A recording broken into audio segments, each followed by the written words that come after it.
राधे राधे। हरे कृष्ण।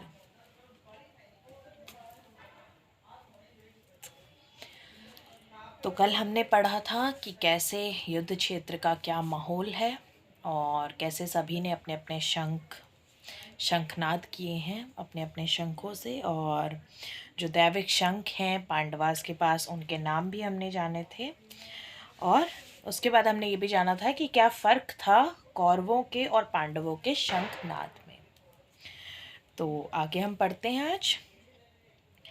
अथ व्यवस्थितान् दृष्टा धातृराष्ट्रान् कपिध्वजः प्रवृत्ते शस्त्रसम्पाते धनुरुद्यमे पाण्डवः ऋषिकेशं तदा वाक्यमिदमाह महीपते। अब यहाँ श्लोक में, क्योंकि हमने कल पढ़ा था तो हम समझ गए हैं कि यहाँ पे कुछ ना कुछ बात श्री कृष्ण से हो रही है या श्री कृष्ण द्वारा की जा रही है, क्योंकि ऋषिकेश यहाँ पे श्री कृष्ण को कहा गया है। At that time, Arjun, the son of Pandu, seated in the chariot, bearing the flag marked with Hanuman.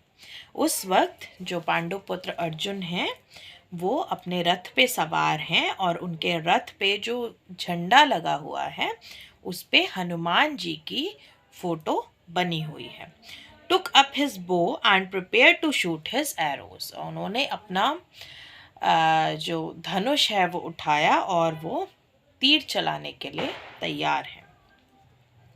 O king, after looking at the sons of Dhritarashtra drawn in military array, Arjun then spoke to Lord Krishna these words. और जब अर्जुन ने देखा धृतराष्ट्र के military को, उनकी army को, कि उन्होंने कैसे अपनी आर्मी को अरेंज किया हुआ है, वो जब उन्होंने देखा तो अर्जुन ने श्री कृष्ण से ये शब्द कहे जो हम आगे पढ़ेंगे। The battle was just about to begin. It is understood from the above statement that the sons of Dhritarashtra were more or less disheartened by the unexpected arrangement of military force by the Pandavas, who were guided by the direct instructions of Lord Krishna on the battlefield. अब युद्ध शुरू होने वाला है और ये ऊपर statement से पता लग गया है कि जो धृतराष्ट्र हैं वो कहीं ना कहीं निराश हो चुके हैं देख के पांडवों की सेना का अरेंजमेंट, क्योंकि वो सेना का अरेंजमेंट कैसे किया गया है, लॉर्ड श्री कृष्ण, भगवान श्री कृष्ण की डायरेक्शन में किया गया है, उनके निर्देशन में किया गया है। The emblem of Hanuman on the flag of Arjun is another sign of victory because Hanuman cooperated with Lord Ram in the battle between Ram and Ravan, and Lord Ram emerged victorious. और अर्जुन के रथ पे जो ये यहाँ पे उसको explain करने के लिए जो पर्पट्स हैं वो हम पढ़ते हैं, पहले श्लोक देन उसका मीनिंग और उसके बाद वो सिचुएशन, किस सिचुएशन में वो चीज़ हुई है और कैसे हुई है। तो यहाँ पे क्या है, जो हनुमान जी का सिंबल है अर्जुन के रथ पे जो झंडा लगा है उस पे, वो भी एक अनदर साइन है उनकी जीत का, उनकी विजय दर्शाने का, क्योंकि राम भक्त हनुमान जी ने श्री राम की मदद की थी राम और रावण के युद्ध में, और उसमें श्री रामचंद्र जी विजयी हुए थे। Now both Ram and Hanuman were present on the chariot of Arjun to help him. अब अर्जुन के रथ पे क्या है, दोनों राम और हनुमान मौजूद हैं। हनुमान जी झंडे पे और श्री राम श्री कृष्ण के रूप में। Lord Krishna is Ram himself, and wherever Lord Ram is, his eternal servitor Hanuman and his eternal consort Sita, the goddess of fortune, are present. और जहाँ भी श्री रामचंद्र होते हैं वहाँ पे उनके भक्त हनुमान और उनकी पत्नी सीता माता जरूर होती हैं। Therefore Arjun had no cause to fear any enemies whatsoever. इसलिए अर्जुन के पास कोई भी ऐसी वजह नहीं है कि वो अपने दुश्मनों से डरे, चाहे सामने कोई भी हो। And above all, the Lord of the senses, Lord Krishna, was personally present to give him direction. और सबसे ऊपर क्या है, सबसे बड़ी बात क्या है कि लॉर्ड कृष्ण जो सारे सेंसेस के ओनर हैं, देवता हैं, वो पर्सनली वहाँ पे प्रेजेंट है अर्जुन को निर्देश देने के लिए। Thus, all good counsel was available to Arjun in the matter of executing the battle in such auspicious conditions arranged by the Lord for his eternal devotee lay the signs of assured victory.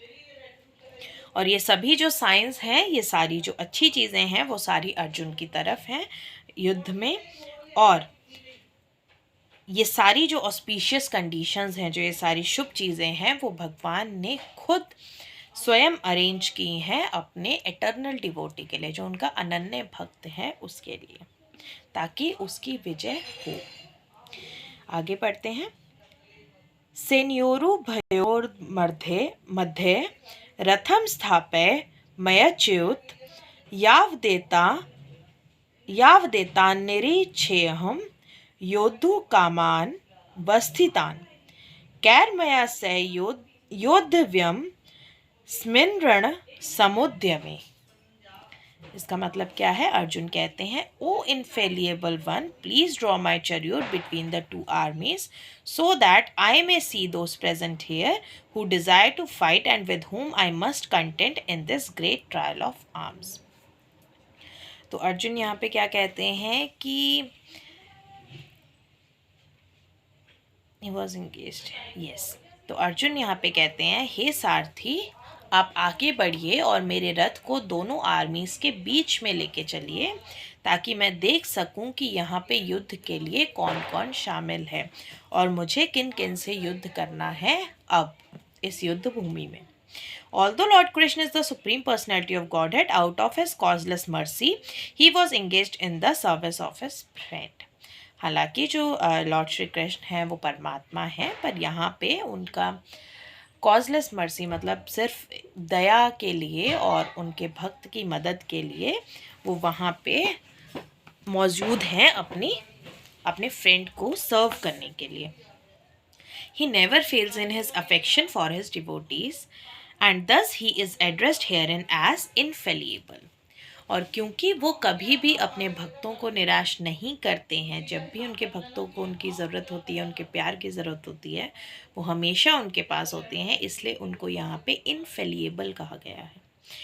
As charioteer he had to, दयावान, इनफेलिएबल यहाँ पे है दयावान, हमने ऊपर जो सारथी बोला वो दयावान वहाँ पे बात हो रही है। As charioteer he had to carry out the orders of Arjun, और सारथी होने के नाते उनको अर्जुन के जो निर्देश हैं वो मानने पड़ेंगे।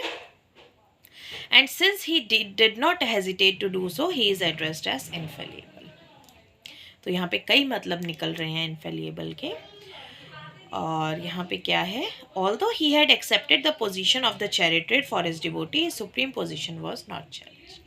हालांकि उन्होंने अर्जुन के लिए, अपने मित्र के लिए सारथी वो बने हैं, पर इसका मतलब ये बिल्कुल भी नहीं है कि वो अपने परमात्मा वाले रोल से हटे हुए हैं। वो वहाँ पे वैसे भी मौजूद हैं और एक दोस्त की तरह भी मौजूद हैं। His supreme position in all circumstances, he is the supreme personality of Godhead, Rishikesh, the Lord of the total senses। किसी भी सिचुएशन में वो परमात्मा ही हैं, जिनको यहाँ पे ऋषिकेश कहा गया है, क्योंकि वो सारे सेंसेस के भगवान हैं। The relationship between the Lord and his servitor is very sweet and transcendental। और यहाँ पे भगवान और उनके जो भक्त हैं अर्जुन, उनके बीच का जो रिश्ता है वो बहुत ही प्यारा और बहुत ही ट्रांसेंडेंटल तरीके से समझाया गया है, स्पिरिचुअल तरीके से, डिवाइन तरीके से समझाया गया है। The servitor is always ready to render service to the lord and similarly the lord is always seeking an opportunity to render service to the devotee. जैसे एक भक्त हमेशा तैयार रहता है कि वो अपने भगवान की सेवा कर सके, हमेशा उनकी सेवा में उपस्थित रहता है, उसी तरह से भगवान भी यहाँ पे अपने भक्त की सेवा में पूरी तरह से उपस्थित हैं। यहाँ पे फिर से याद आ जाता है कि भगत के बस में है भगवान, भक्ति और प्रेम जहाँ है वहाँ भगवान भी आ जाते हैं। He takes greater pleasure in his pure devotees, assuming the advantageous position of ordering him than he does in being the giver of orders। और वहाँ पे वो भक्त की सारी बातें मानने के लिए बहुत ही खुशी महसूस करते हैं, ना कि भक्त को ऑर्डर देने के लिए। Since he is master, everyone is under his orders and no one is above him to order him। बल्कि वो खुद ही मास्टर हैं और सभी लोग उनके ऑर्डर्स मानते हैं और उनको ऑर्डर देने का किसी को भी हक नहीं है। पर भक्त को इसलिए बड़ा कहा जाता है कि भक्त के बस में है भगवान। वरना उनको बस में करना किसी के बस में नहीं है। लेकिन प्रेम और भक्ति, इन दो चीज़ों से भगवान को हम अपने साथ हमेशा रख सकते हैं, उनकी सेवा कर सकते हैं, उनका साथ पा सकते हैं।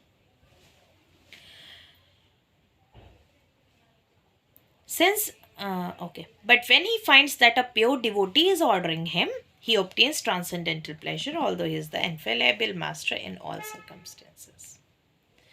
हालांकि जब उनको लगता है कि उनके भक्त उनको ऑर्डर दे रहे हैं, सच्चे भक्त उनको ऑर्डर दे रहे हैं, वो उसको एक्सेप्ट करते हैं और उसमें उनको एक अलग ही लेवल की खुशी होती है, ट्रांसेंडेंटल प्लेजर उनको फील होता है, बल्कि वो खुद मास्टर हैं। As a pure devotee of the Lord, Arjun had no desire to fight with his cousins and brothers, but he was forced to come onto the battlefield by the obstinacy of Duryodhan, who was never agreeable to any peaceful negotiation. Shri Krishna के pure सच्चे भक्त होने के नाते जो अर्जुन है, उनके मन में कोई भी इच्छा नहीं है इस युद्ध की। वो चाहते ही नहीं है ये युद्ध हो या उनको अपने कज़न्स, अपने भाइयों के साथ युद्ध करना पड़े, लेकिन वो फोर्स्ड किए गए हैं, उनको फोर्स किया गया है इस युद्ध भूमि में आने के लिए। और फोर्स किसने किया है? दुर्योधन की जिद ने, दुर्योधन के ईगो ने। क्योंकि दुर्योधन जो है वो कभी भी शांति प्रस्ताव में भरोसा ही नहीं करता है, वो शांति प्रस्ताव मानता ही नहीं। श्री कृष्ण गए थे ना शांति प्रस्ताव लेके, उसने नहीं माना। Therefore, he was very anxious to see how was the leading persons present on the battlefield were. इसलिए वो ये जानना चाहता था कि आखिर जो वहाँ पे पर्सन्स हैं बैटलफील्ड में, युद्ध भूमि जो पर्सन्स हैं कौरवों की तरफ से जो लीड कर रहे हैं, वो कौन है। Although there was no question of a peacemaking endeavor on the battlefield, he wanted to see them again and see how much they were bent upon demanding an unwanted war. हालांकि युद्ध भूमि में शांति प्रस्ताव का कोई प्रश्न नहीं उठता, राइट? लेकिन अर्जुन देखना चाहते थे कि इस अनचाहे युद्ध के लिए कौन कौन कितना कितना झुक चुका है। आगे बढ़ते हैं। योत्से मानान वेक्षेऽहं य एतेऽत्र समागतः धात्र राष्ट्रे से दुर्बुद्धिर्युद्धे प्रिय चिकीर्षवः। Let me see those who have come here to fight, wishing to please the evil-minded son of Dhritarashtra. और अर्जुन यहाँ पे क्या कहते हैं? चलिए ज़रा देखते हैं कि आखिर वो कौन कौन हैं जो यहाँ पे युद्ध करने आए हैं, वो भी किस लिए? सिर्फ धृतराष्ट्र का जो एविल माइंडेड सन है, जो उनका नेगेटिविटी से भरा जो पुत्र है दुर्योधन, सिर्फ उसको प्लीज करने के लिए, उसको खुश करने के लिए यहाँ पे ऐसे कौन कौन हैं जो युद्ध करने आए हैं। अर्जुन वो देखना चाहते थे, वो क्यूरियस थे उनको देखने के लिए। It was an open secret that Duryodhan wanted to usurp the kingdom of the Pandavas by evil plans and collaboration with his father Dhritarashtra. ये सबको एक ऐसा सीक्रेट है जो सबको पता लग गया था कि दुर्योधन जो हैं वो पांडवास का भी जो राज्य है वो हड़पना चाहते हैं, और इसमें उनका साथ कौन दे रहे थे? उनके पिता Dhritarashtra. Therefore, all persons who had joined the side of Duryodhan must have been birds of the same feather. और इसलिए जितने भी लोग दुर्योधन के साथ हैं वो सब एक ही थाली के चट्टे बट्टे हैं, राइट? वो सारे एक ही थाली के बैगन हैं। बैगन नहीं कहेंगे, चट्टे बट्टे इज़ द परफेक्ट वर्ड, क्योंकि बैगन इधर से उधर लुढ़क जाता है, उसका मुहावरे का मतलब अलग हो जाता है। तो यहाँ पे वो सब एक ही ऐसे हैं कि जो ऐसी चिड़ियाँ हैं सारी कि जिनके सेम फेदर हैं, है ना? एक ही तरह के लोग हैं, एविल माइंडेड लोग हैं। तो यहाँ पे जैसे हमने पढ़ा कि धृतराष्ट्र उनका साथ दे रहे थे, तो पीछे संजय ने भी धृतराष्ट्र को इनडायरेक्टली ये चीज़ एक बार बोल दी है कि आपने ही हवा दी है अपने बेटे के एविल ड्रीम्स, डिज़ायर्स को। अगर आप ऐसा नहीं करते, आप रोकते, तो आज ये युद्ध नहीं हो रहा होता जिसके लिए आप इतना चिंतित हैं. Arjun wanted to see them on the battlefield before the fight was begun, just to learn who they were, but he had no intention of proposing peace negotiations within them. अब क्योंकि युद्ध भूमि में आ चुके हैं, तो यहाँ पे अर्जुन सिर्फ उनको देखना चाहता था कि आखिर कौन है जो दुर्योधन का साथ दे रहे हैं, और यहाँ पे युद्ध से पहले वो देखना चाहता था, और उसका कोई ऐसा इंटेंशन नहीं था कि वो अब यहाँ पे शांति प्रस्ताव रखे, क्योंकि अब तो युद्ध का ऐलान हो चुका है. It was also a fact that he wanted to see them to make an estimate of the strength which he had to face, although he was quite confident of victory because Krishna was sitting by his side. और एक बात ये भी है, एक तथ्य ये भी है कि वो ये भी देखना चाहता था कि ऑलमोस्ट कितनी स्ट्रेंथ, कितने लोग वहाँ पे हैं, कितनी कितनी ताकतवर वहाँ पे आर्मीज प्रेजेंट हैं, ताकि उसको पता लग सके कि उसको किन से युद्ध करना है. हालांकि वो अपनी जीत के बारे में निश्चिंत था, क्योंकि भगवान श्री कृष्ण उसकी तरफ थे. आगे बढ़ते हैं. एव मुक्तो ऋषि केशो गुडा केशेन भारत सैन्योरुभ योर मध्य स्थापयित्वा रथोत्तमम. Sanjay said, O descendant of Bharat, having thus been addressed by Arjun, Lord Krishna drew up the fine chariot in the midst of the armies of both parties. अब यहाँ पे क्या कहा जा रहा है कि आगे पढ़ के ही समझते हैं, उसको समझने से अच्छा है. तो यहाँ पे लॉर्ड कृष्ण रथ पढ़ा लेते हैं आगे, और यहाँ पे हम पूरे श्लोक को समझते हैं कि इस श्लोक में अर्जुन को गुड़ाकेश कहा गया है. गुड़ाकेश क्यों कहा गया है? गुड़ाका का मतलब होता है नींद. Gudaka means sleep, and one who conquer sleep is called Gudakesh. तो अर्जुन क्योंकि नींद पर जीत हासिल कर चुके हैं, जब चाहें जितना चाहें सो सकते हैं, और जब तक चाहें वो ना सोएं, तो इसलिए उनको यहाँ पे गुड़ाकेश कहा गया है, क्योंकि उन्होंने नींद पे जीत हासिल कर ली है. स्लीप ऑल्सो मीन्स इग्नोरेंस, और यहाँ पे स्लीप का मतलब सिर्फ ऐसे आंखें बंद करके सोने वाला नहीं है, आंखें खोल के सोने वाला भी है. मतलब इग्नोरेंस, जो चीज़ें हमारे मतलब की नहीं है उनको इग्नोर करिए. यहाँ पे ये एक बहुत बड़ा लेसन है. कहते हैं ना कि आज की जनरेशन सोई हुई है, उठ रही है, चल रही है, रात भर जग भी रही है, लेकिन वो सोई हुई है. क्या सोया हुआ है? इंटेलेक्ट सोया हुआ है. सो Arjun conquered both sleep and ignorance because of his friendship with Krishna. और अर्जुन ने ये जीत कैसे हासिल की है? लॉर्ड कृष्ण की दोस्ती में, उनकी भक्ति में और दोस्ती में. As a great devotee of Krishna, Krishna के बहुत बड़े भक्त होते हुए, he could not forget Krishna even for a moment, because that is the nature of a devotee. Krishna के भक्त हैं, परम भक्त हैं, बड़े भक्त हैं, इसलिए वो कभी भी एक पल के लिए भी श्री कृष्ण को नहीं भूलते हैं, और यही फीचर होता है एक भक्त का. आइदर इन वेकिंग और इन स्लीप, जगते हुए, सोते हुए, a devotee of the Lord can never be free from thinking of Krishna name, form, qualities and past times. चाहे जग रहे हों, चाहे सो रहे हों, जो सच्चे भक्त हैं वो भगवान श्री कृष्ण को, अपने भगवान को कभी नहीं भूलते. उनको हर पल याद रखते हैं, कभी उनका नाम, कभी उनका ध्यान, कभी उनकी छवि, कभी उनकी बातें, सब कुछ ध्यान रखते हैं. Thus, a devotee of Krishna can conquer both sleep and ignorance simply by thinking of Krishna constantly. और इसलिए यहाँ पे बताया गया है कि श्री कृष्ण के जो भक्त हैं वो नींद पे और इग्नोरेंस पे जीत हासिल कर सकते हैं. कैसे? बस कॉन्स्टेंटली श्री कृष्ण को अपने पास रखते हुए, याद रखते हुए, अपनी इंटेलेक्ट में रखते हुए. As this is called Krishna consciousness और समाधि, और इसको कृष्ण कॉन्शियसनेस कहते हैं, समाधि कहते हैं. As Rishikesh, or the director of the senses and mind of every living entity, Krishna could understand Arjun's purpose in placing the chariot in the midst of the armies. Thus he did so and spoke as follows. और क्योंकि वो तो सब जानते हैं, सर्वज्ञाता है श्री कृष्ण, तो उन्होंने अर्जुन के इस ऑर्डर को सुना, माना, और वो रथ दोनों आर्मीज के बीचों बीच ले जाके उन्होंने वहां पे रथ खड़ा कर दिया।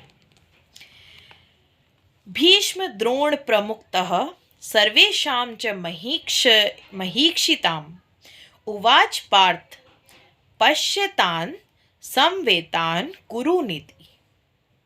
अब वहां पे कौन कौन है? In the presence of Bhishma, Pitamah Bhishma, Guru Dronacharya and all other chieftains of the world, the Lord said, just behold Parth, all the Kurus assembled here. तो यहाँ पे श्री कृष्ण क्या कहते हैं अर्जुन से कि पितामह भीष्म, गुरु द्रोणाचार्य और जो भी वहाँ के जो उस कुरु नीति में, कौरवों की नीति में जो भी शामिल हैं, वो सब वहाँ पे मौजूद हैं। तो ज़रा ठहरो पार्थ, रुको, सभी कुरूज यहाँ पे असेंबल्ड है, मतलब यहाँ पे सभी कौरव हैं। हमें देखने की ज़रूरत ही नहीं है कि कौन कौन है, जितने हैं सब यहीं पे मौजूद हैं, कोई भी ऐसा नहीं है जो ना मौजूद हो। As the super soul of all living entities, Lord Krishna could understand what was going on in the mind of Arjun. और क्योंकि वो परमात्मा है इसलिए वो जानते हैं कि अर्जुन के दिमाग में क्या चल रहा है। The use of the word Rishikesh in this connection indicates that he knew everything. और इसलिए यहाँ पे उनको ऋषिकेश कहा गया है क्योंकि वो सब कुछ जानते हैं। And the word Parth or the son of Kunti or Parth is also similarly significant in reference to Arjun. और पार्थ यहाँ पे किसको कहा जा रहा है? हमने पहले भी पढ़ा, कुंती पुत्र अर्जुन को यहाँ पे पार्थ कहा जा रहा है।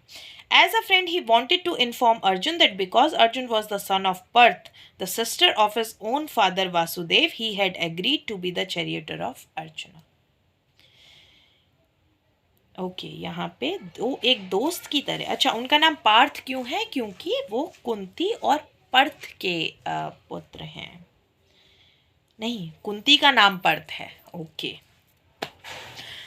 कुंती और पर्थ यहाँ पे लिखा है, तो कुंती का नाम पर्थ है और यहाँ पे एक दोस्त की तरह वो अर्जुन को बताना चाह रहे हैं कि अर्जुन जो हैं वो कुंती पुत्र हैं। और कुंती कौन है? कुंती श्री कृष्ण की बुआ है, उनके पिता वासुदेव की बहन है। और इसलिए यहाँ पे श्री कृष्ण उनको बताना चाह रहे हैं कि इसलिए मैं तुम्हारा सारथी बना हूँ क्योंकि तुम मेरी बुआ के पुत्र हो। यहाँ भी भगवान की लीला है। Now, what did Krishna mean when he told Arjun to behold the Kurus? Did Arjun want to stop there and not fight? Krishna never expected such things from the son of his aunt Parth. The mind of Arjun was thus predicted by the Lord in friendly joking. अब यहाँ पे श्री कृष्ण ने क्यों कहा अर्जुन को कि behold the Kurus? Behold का मतलब यहाँ पे कुछ और जा रहा है। Let me check this. क्योंकि जैसा कि गीता में भी हमने पढ़ा है और हमने देखा है कि हमने गलत कुछ भी नहीं समझना है, हमने जो समझना है प्रॉपर समझना है जो लिखा हुआ है। ओके, यहाँ पे behold का मतलब है ऑब्जर्व। तो यहाँ पे श्री कृष्ण ने पीछे कहा था कि अर्जुन जस्ट behold मतलब ऑब्जर्व करो कि यहाँ पे सारे कुरुज हैं जो भी कुरु नीति में शामिल हैं। तो इसलिए श्री कृष्ण ने कहा कि ऑब्जर्व करो, देखो कि जिनके अगेंस्ट तुम नहीं लड़ना चाह रहे हो वो सब यहाँ पे मौजूद हैं। ऐसा कोई भी नहीं है जो युद्ध भूमि में ना हो। और यहाँ पे वो थोड़ा सा जोकिंगली, थोड़ा मजाक में अर्जुन से कहते हैं, क्योंकि उन्होंने मजाक ऐसा किया कि अर्जुन कहीं तुम ऐसा तो नहीं सोच रहे हो कि तुम्हें रुक जाना है और युद्ध नहीं करना है। कृष्ण नेवर एक्सपेक्टेड, क्योंकि उन्होंने ऐसा कुछ एक्सपेक्ट नहीं किया था अर्जुन से, अपनी बुआ के पुत्र से। और इसलिए जो उन्होंने कहा मजाक में, बट उन्होंने कहीं ना कहीं अर्जुन का माइंड पढ़ लिया था कि अर्जुन कहीं ना कहीं सोच रहे थे कि जब वहाँ पे भीष्म पितामह गुरु द्रोणाचार्य हैं तो वो युद्ध ना करें। तो उन्होंने मजाक में ये चीज़ बोल दी कि ऐसा सोचना भी मत, कहीं तुम ऐसा सोच तो नहीं रहे हो। तो ये था आज का हमारा लेसन और हमने देखा कि भाई सही बात है, जो नेगेटिविटी होती है वो सारी एक साथ होती है, जितने भी उस तरह के दिमाग होते हैं वो सारे एक साथ होते हैं, और वो किसी ना किसी एक दूसरे को या किसी ना किसी एक को प्लीज़ करने के लिए जी रहे होते हैं। और जो पॉजिटिविटी होती है वो सिर्फ भगवान की भक्ति में लगी होती है, भगवान के लिए जी रही होती है, और वहाँ पे वो ऐसी कोई भी डिज़ायर नहीं रखते कि कुछ भी वो गलत करें। तो आज के लेसन में अभी मुझे इतना ही समझ आया, पर कई बार ऐसा हो रहा है जब हम गीता पढ़ रहे हैं, जब मैं पढ़ रही हूँ, समझा रही हूँ, तो कई बार ऐसा हो रहा है कि जब हम आगे की लाइंस पढ़ते हैं ना तो हमें पीछे का लेसन याद आता है कि वहाँ पे ये कहा गया था और वहाँ पे ये लेसन भी था। तभी कहते हैं जो जो भी गीता पढ़ते हैं कि गीता एक बार में पढ़ के समझने वाली पुराण नहीं है। तो हरे कृष्ण, राधे राधे। उस बांसुरी वाले की, लीले घोड़े वाले की गोदी में सो जाऊं, मेरा जी करता है श्याम के भजनों में खो जाऊं, मेरा जी करता है श्याम के भजनों में खो जाऊं। राधे राधे।